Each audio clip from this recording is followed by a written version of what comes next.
আমরা এখন HSC math second পেপারের তৃতীয় চ্যাপ্টার জটিল সংখ্যা যে এককের ঘনমূলগুলো যে রয়েছে এককের ঘনমূলের কয়েকটা বৈশিষ্ট্য আমরা জানবো, যে বৈশিষ্ট্যগুলো থেকে আমাদের অ্যাডমিশনে প্রচুর কোয়েশ্চেন আসে এবং এই কয়েকটা বৈশিষ্ট্য জানলে তুমি এককের ঘনমূল সম্পর্কে অনেক ভালো একটা ধারণা পারবা। তো পুরো ভিডিওটি দেখলে বুঝতে পারবা যে কত মজার মজার কনসেপ্ট এর মধ্যে লুকিয়ে আছে। দেখো, প্রথম বিষয়টা বলছে যে কাল্পনিক ঘনমূলদ্বয় একটি অপরটির অনুবন্ধী। কি বলছেন? কাল্পনিক ঘনমূলদ্বয়। ঘনমূল বলতে কি? তিনটা জিনিস না? যেমন যদি আমরা অনের ঘনমূল করি তাহলে আমরা কি হবে? 1 ওমেগা এবং ওমেগা স্কয়ার, তাই না? তোমরা তো এটা নিশ্চয়ই জেনে গেছো। তো আমরা ওমেগার মান কি জানি? -1 প্লাস √3i/2, তাই না? ওমেগা স্কয়ার মান কত?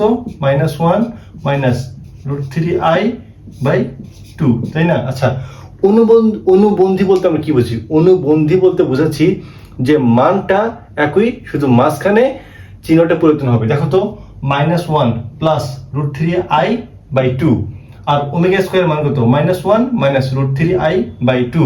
যেমন আমরা কি জানি 1 প্লাস i, এটা অনুবন্ধী কি? 1 মাইনাস i না?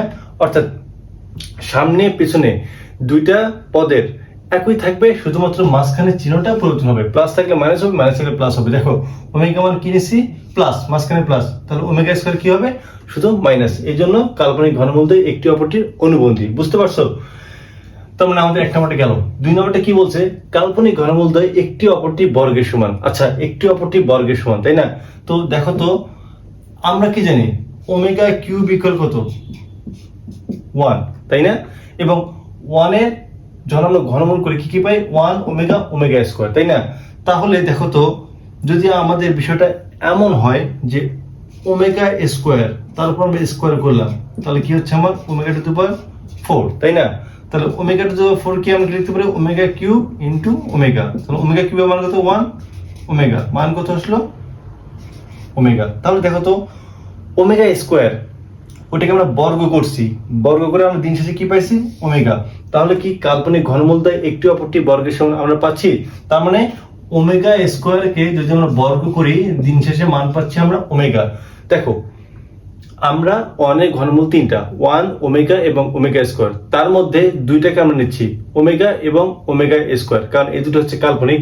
তো আমরা দেখলাম যে ওমেগা স্কয়ারকে যদি আমরা বর্গ করি, বর্গ করলে আমরা আরটা যে অবাস্তব যে মানটা ওমেগাটা কিন্তু পাচ্ছি। দেখো, ওমেগা স্কয়ারকে বর্গ করলে আমরা ওমেগা পাচ্ছি। এই জন্য কাল্পনিক ঘনমূলদ্বয় একটি অপরটি বর্গের সমান, অর্থাৎ ওমেগা ইকুয়াল হচ্ছে ওমেগা স্কয়ার। আমরা সেটা দেখলাম। ওকে, তাহলে আমরা 2 নম্বরটা গেল। 3 নম্বরটা কি বলছে? এককের কাল্পনিক ঘনমূলদ্বয়ের যোগফল সবসময় 0, তাই না? বিষয়টা কি? আমরা 1 এর ঘনমূল তিনটা কি পাইছি? 1 ওমেগা ওমেগা স্কয়ার, তাই না? ঘনমূলদ্বয়ের কি যোগফল, তাই না? তাহলে 1 প্লাস ওমেগা স্কয়ার 0। ওকে, তুমি 1 ওমেগা এবং ওমেগা স্কয়ার এই তিনটা মান যোগ করো, দেখবা দিন শেষে তোমার 0 আসবে। ওকে, কাল্পনিক ঘনমূল ত্রয়ের গুণফল 1, অর্থাৎ কি? 1 ইনটু ওমেগা স্কয়ার কি হচ্ছে? আমার ওমেগা কিউব। ওমেগা কিউবের মান কত? 1। এই যে 1 ওমেগা এবং ওমেগা স্কয়ার, তুমি তিনটা মান বসাও, অর্থাৎ ওমেগা এবং ওমেগা স্কয়ারের মান দুটা বসিয়ে তুমি গুণ করো, ওর সাথে 1 গুণ করো, দেখবা দিন শেষে মানটা হবে তোমার 1। বুঝতে পারছো? তো আমাদের 4টা গেল। তারপর কি বলছে?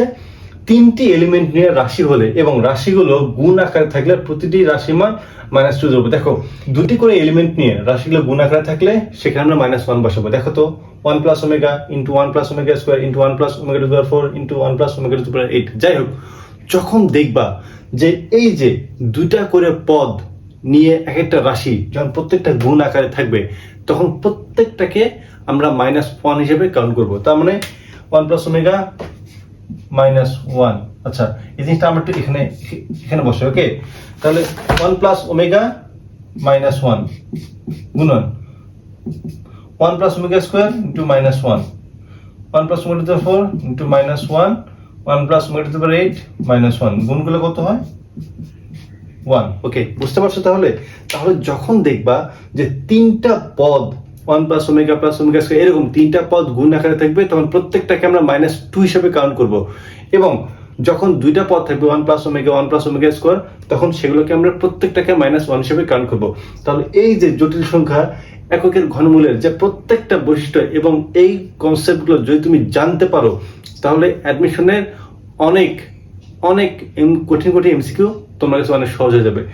স্টুডেন্টরা এই জিনিসগুলো ঠিকমতো বুঝতে পারে না, হুজুগে মুখস্থ করে, যার ফলে দেখা যায় কি অ্যাডমিশনে একটু যদি পেঁচিয়ে কোশ্চেন দেয় ওরা ধরতে পারে না, ওরা বুঝতে পারে না। তো আশা করি তোমরা এককের ঘনমূলের যে কয়েকটা বৈশিষ্ট্য আছে প্রত্যেকটা বৈশিষ্ট্য জেনেছো, এবং আমরা পরবর্তীতে আস্তে আস্তে যে ক্রিটিক্যাল টাইপের এগুলো থেকে জটিল জটিল ম্যাথগুলো আছে সেগুলো আমি তোমাদের আস্তে আস্তে করাবো।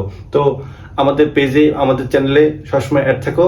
আমরা অ্যাডমিশন এবং এইচএসসি একাডেমিকের জন্য নতুন নতুন ভিডিও আনতেছি, যাতে করে তোমাদের অ্যাডমিশন এবং এইচএসসি এই ভিডিওগুলো দেখে যেন কাভার হতে পারে। এই জন্য তোমার সবসময় সাপোর্ট থাকো, পাশে থাকো, এবং আমার জন্য দোয়া করো যেন তোমাদের জন্য আরো ভালো কিছু করতে পারি। ভালো থেকো তোমরা, এবং তোমাদের জন্য অসংখ্য ভালোবাসা রইল।